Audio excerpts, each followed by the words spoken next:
Parfois, ce que Dieu nous demande de faire paraît toujours difficile, parfois contraire à nos désirs. Alors, on ne doit pas se mettre à réfléchir.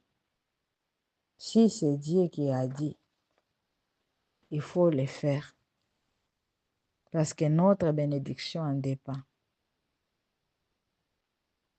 Parce qu'il y a un chant qui disait que malgré ma volonté, mais c'est la volonté de Dieu qui va se faire.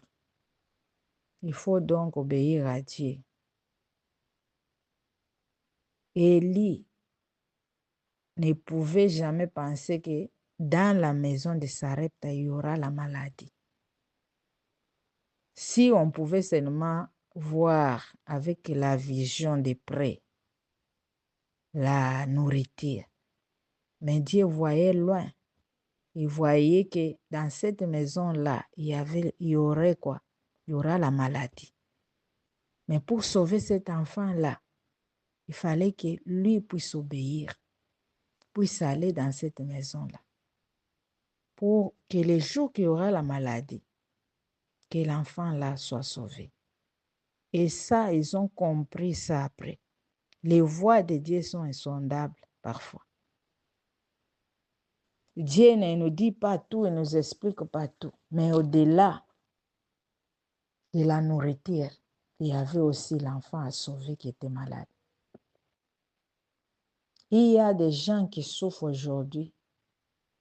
Ce n'est pas la faute de Dieu, car Dieu leur avait déjà donné l'orientation. Mais ils ne voulaient pas écouter Dieu. Il y a des gens qui devraient quitter le pays il y a très longtemps. Parce que vous-même, dans vos rêves là, vous rêvez, vous êtes en train de monter les avions. Dieu vous montre déjà votre destinée, que vous êtes destiné à prendre des avions. Mais si on ne sait pas à quoi Dieu nous a destinés, on peut même oublier les rêves comme ça. Joseph était en train de rêver, mais après il a vu l'accomplissement de ses rêves. Il faut d'abord accepter des rêves que Dieu vous donne, des visions que Dieu vous donne, sans regarder je suis qui, j'ai quoi. Quand lui il donne la vision, il donnera toujours la provision. L'argent là, ça viendra toujours. Les passeports là, vous en aurez toujours. Les visas là, vous en aurez toujours. Mais vous acceptez d'abord. Pliez-vous d'abord à sa volonté. Et lui, il va s'occuper du reste. Combien de gens sont aujourd'hui en retard vraiment pour les mariages? Parce que quelque part, ils n'ont pas vraiment suivi l'orientation de Dieu. Je ne dis pas que le manque d'orientation de Dieu, c'est la seule cause que quelqu'un soit célibataire. C'est l'une des causes, bien qu'il y a tant d'autres causes. Mais ça, c'est juste un exemple que je voulais donner. Partant d'une histoire vraie, d'une sœur qui était en train de regretter. Pourquoi? Parce que l'homme là qui l'avait proposé, les prétendants lui avaient proposé le mariage, c'était un homme mince, un homme maigre, avec des gros yeux. Et la sœur a dit, toi, tu ne m'épouseras pas. Mais elle ne savait pas que cet homme-là, après un temps, les yeux là, les gros yeux vont disparaître. L'homme-là est parti étudier. Il avait eu un grand diplôme. Et un jour, la sœur s'est croisée avec l'homme-là. Les gros yeux ont déjà disparu. L'homme a déjà grossi. L'homme avait déjà une femme avec un meilleur boulot. Et la sœur là a commencé à regretter. On était en visite de l'église. Moi-même témoin. Il a commencé à regretter. Mais c'était déjà trop tard. Pourquoi? Parce que on s'appuie sur des choses là qui n'ont aucune importance. Si quelqu'un